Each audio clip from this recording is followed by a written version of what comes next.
Meu nome é Ingrid Barbosa, eu sou criadora de conteúdo há 4 anos e falo um pouquinho sobre a minha vida com psoríase, com esporte, lifestyle, e minha ideia aqui é te informar para que você saiba informar outras pessoas e assim combater o preconceito. Vou contar um pouquinho da minha vida porque é uma questão que muitas pessoas elas querem entender melhor, querem se inspirar, e eu creio que esse seja um vídeo de base. Bom, a psoríase surgiu em mim na minha infância, quando eu tinha 2 anos de idade, na separação dos meus pais. Então a criança ela tenta salvar a relação e acaba adoecendo e tudo mais. E a gente precisa ter o gene da psoríase para que isso aconteça. E meus pais, eles não têm psoríase aparente nem nada, só que isso foi passado para mim e quando eu tive um gatilho, que era ali a parte emocional, acabou surgindo no meu corpo inteiro. Bom, eu, aos 2 anos de idade, não tinha internet, não tinha o que a gente tem hoje de informação. Então, foi meio que uma busca solitária, minha, da minha mãe, em busca de tratamentos que fossem eficazes, até porque era meio desesperador uma criança com psoríase. A gente não sabia muito bem como informar outras pessoas, não tinha internet, então a gente tinha que buscar em livros.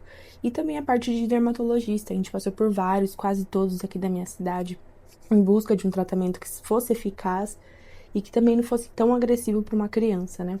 Nesse tempo também eu usei vários tratamentos que não foram nada benéficos para mim. Acreditei em muita gente, usei muitos medicamentos caseiros também que me trouxeram outras consequências. Quase perdi a visão, fiquei na carne viva, quase que completa, assim. Foi 80% do meu corpo tinha psoríase. E também é aquele trauma que vai muito além da estética. É a parte emocional, que ela é muito afetada, onde as pessoas elas não entendem o que é a psoríase, então elas vão ter aquele julgamento, aqueles olhares. Aconteceu diversas formas de preconceito na minha vida e que muitas pessoas chegam pra mim falando assim: eu não confio no meu médico, eu não sei. Não acho que tá sendo o melhor tratamento, mas na minha jornada com psoríase eu passei por muitos médicos que não souberam me acolher e outros que souberam me acolher com maior cuidado e carinho. E que hoje eu tô aos 29 anos, eu cheguei na remissão quase que completa. Passei por todas as fases de medicamentos, parte oral, passei muitos cremes, tudo com uma ajuda profissional. Depois que eu levei um baita susto aí de ficar totalmente na carne viva, né? A minha jornada para começar a postar na internet surgiu quando eu ia pra praia. Eu fui pra praia e eu decidi tomar uma injeção que eu sabia que ia me fazer mal, só que eu preferi ter aquele momento ali livre, que eu fosse invisível, que eu pudesse usar um biquíni sem que ninguém ficasse, sem que chamasse muita atenção, sabe? Eu acho que toda pessoa, toda mulher tem esse desejo. Acabei que eu fui pra praia, foi assim incrível, foi bem proveitoso, estava com meus amigos, usei biquíni. Só que ao retornar para minha casa, eu comecei a ficar na carne viva novamente. Eu fiquei na carne viva assim por completo umas 3 vezes, e isso não é nada saudável. É uma inflamação generalizada, né? Então demanda muito do meu corpo. Tive febres e tudo mais, e era na pandemia. E aí eu tava voltando da faculdade, eu sou fisioterapeuta, na época eu tava em formação. Eu entrei no ônibus e ninguém deixou eu sentar. Colocavam a mochila, colocavam a bolsa, as pessoas, elas me olhavam com nojo. Aí eu sentei na última poltrona do ônibus, passou uma senhora por mim e falou o seguinte: como você tem coragem de sair assim na rua? Naquele momento eu pensei assim: caramba, eu conheço a minha essência, eu sei quem eu sou, e por que eu tô passando por isso, sabe?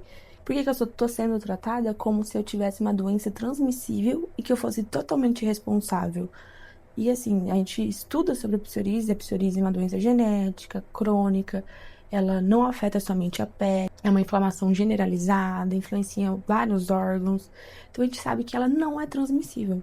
E muitas pessoas tratam como se fosse por ser uma doença de pele, e isso vem da Bíblia, onde todas as doenças de pele se enquadravam ali na parte de hanseníase. Então, como a hanseníase ela é transmissível, naquela época era uma das maiores questões, muitas pessoas morriam de hanseníase. Qualquer lesão de pele se enquadrava em hanseníase. Então, isso é meio que cultural, as pessoas não saberem diferenciar. Só que estamos cansados disso. E é por isso que a partir desse dia, Desde o dia que eu tava nesse ônibus e tudo mais, eu fiz um desabafo no meu Instagram, onde eu quis contar um pouco mais da minha história, do que eu passei. E o meu intuito com isso era realmente que eu transformasse a vida das pessoas que estavam passando pelo mesmo que eu. Eu me lembrava criança, sabe? Eu pensava assim nas crianças que devem passar o mesmo e que não tem ninguém que representasse. Você não assiste televisão, você não vê um famoso ali que tem psoríase. A gente não tinha muitas perspectivas. Então, daí surgiu uma ideia de postar mais na internet. Deu super certo, meus amigos me apoiaram, minha família me apoiou. Eu fui alcançando lugares onde eu nunca imaginei. Entrevista com Drauzio Varela, Kelly Key. E eu vejo que ainda temos muito a alcançar, onde 2 ou 3% ali da população tem psoríase. Muitas pessoas que não são diagnosticadas, elas são tratadas como outras doenças. E juntos a gente está conseguindo construir uma comunidade mais engajada, onde as pessoas conseguem me ver mesmo tendo psoríase. A ideia é que esse assunto ele seja comum, que as pessoas me vejam praticando esporte, elas saibam que eu tenho e que tá tudo bem, sabe? Não vai ter aquela estranheza. Então, eu quero aparecer, eu quero ser visível para as pessoas entenderem o que eu tenho, que eu traga informação, que você entenda também o que você tem, se você tiver psoríase ou outras doenças, e que a gente construa um ecossistema que seja saudável para todos, para todas as questões de pele e tudo mais. Essa é um pouco da minha história. Eu tô muito orgulhosa, assim, do que a gente tá construindo aqui, porque eu tenho certeza que a Ingrid, que não tinha nenhum amparo, ela tá sendo hoje amparo para muitas pessoas. E também a inteligência emocional foi muito importante para mim, porque ela me trouxe uma base sobre o meu maior trauma. Então eu tô lidando ali com uma fragilidade minha e transformando em potencialidade. Então eu tive que trabalhar muito essa questão emocional. Eu creio que se Deus tocou meu coração quanto a isso, é porque eu tenho um propósito muito grande e eu quero honrá-lo. Então, esse é um manifesto sobre a Ingrid sonhadora, que depois de muito tempo aprendeu a sonhar por conta da psoríase. Ela achava que não, falando em terceira pessoa, né? Eu achava que eu não tinha por que sonhar, sabe? Era muito limitado, eu procurava validações e tudo mais. Então, essa nova versão da Ingrid almeja isso, tem sonhos, tem propósito. Então, se você quer saber um pouco mais dessa jornada, continue aqui. Vou abastecendo de conteúdos novos sempre. Gosto de reflexões também que me ajudaram muito nesse meu percurso. E espero ter vocês aqui comigo. Um beijo!